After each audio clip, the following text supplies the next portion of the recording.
Hello students, आपका अपने tutor talk channel में स्वागत है। आज की वीडियो में हम बात कर रहे हैं आर्किमिडीज प्रिंसिपल की, जो कि क्लास 9th में ग्रेविटेशन चैप्टर का टॉपिक है, सब्जेक्ट साइंस का। हम देखते हैं कि जब भी किसी ऑब्जेक्ट को वाटर में ड्रॉप किया जाता है, वाटर में उसे इमर्स्ड किया जाता है, पानी में डुबोया जाता है या किसी लिक्विड में डुबोया जाता है, तो उतना ही उसका जो वाटर लेवल होता है वो ऊंचा हो जाता है।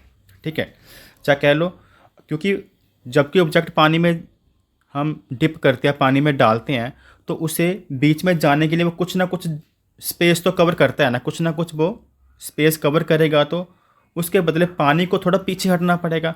अगर पानी थोड़ा पीछे हटता है उसको स्पेस देने के लिए, तो पानी का लेवल उस कंटेनर में बढ़ जाता है। कहने का मतलब वाटर को डिस्प्लेस करेगा। जैसे हम इस स्टोन को, जैसे ही स्टोन को बाहर निकालेंगे तो हम देखेंगे कि जो वाटर का लेवल होगा जितना भी होगा, ठीक है, और जब हम उस स्टोन को वाटर के अंदर डालते हैं, जब मान लो इस पीस को, मान लीजिए आयरन पीस है, इसको हम डालेंगे बीच में, तो हम देखेंगे कुछ ना कुछ लेवल वाटर का ऊपर हो जाता है।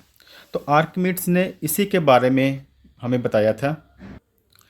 When a body is immersed fully और पार्शली इन ए फ्लूइड, जब किसी बॉडी को हम आधा जब पूरी तरह से पानी में इमर्स कर दे, डुबो देते हैं, it experience an upward force, तो वो अपवर्ड फोर्स बॉडी फील करती है, that is equal to the weight of fluid displaced by it.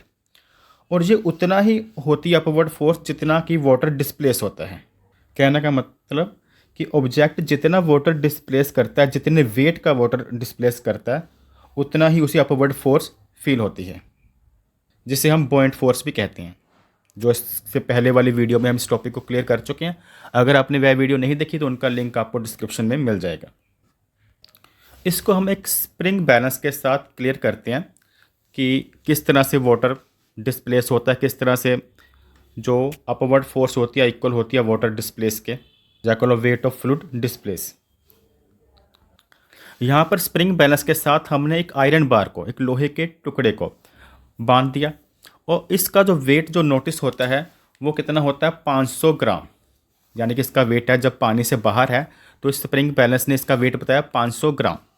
और जैसे ही हम इस स्प्रिंग बैलेंस से लटके हुए बार को पानी के बीच में इमर्स करते हैं, तो हम नोटिस क्या करेंगे, इसके वेट में कमी आएगी। इसका वेट हम नोटिस करते हैं तो हमें पता चलता है कि जो इसका वेट है 500 ग्राम से कितना रह गया, 300 ग्राम।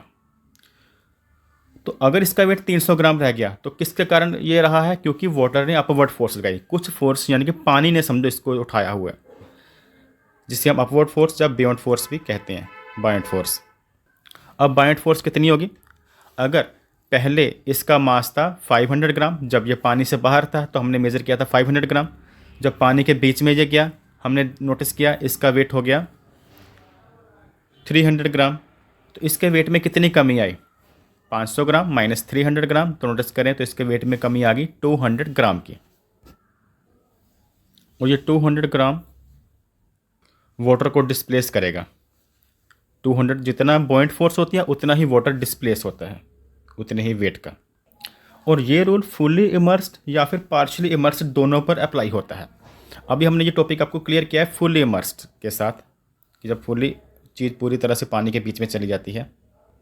और अगर वेट ऑफ ऑब्जेक्ट मोर होगा बॉयंट फोर्स से, जैसे हमने एक्सपेरिमेंट किया था 500 ग्राम उसका वेट था, बॉयंट फोर्स थी 200 ग्राम, तो जो वाटर होता पूरी तरह से पानी के, जो ऑब्जेक्ट होता है वो ऑब्जेक्ट उस लिक्विड में पूरी तरह से चला जाता है, अंदर पूरी तरह से इमर्स्ड हो जाएगा।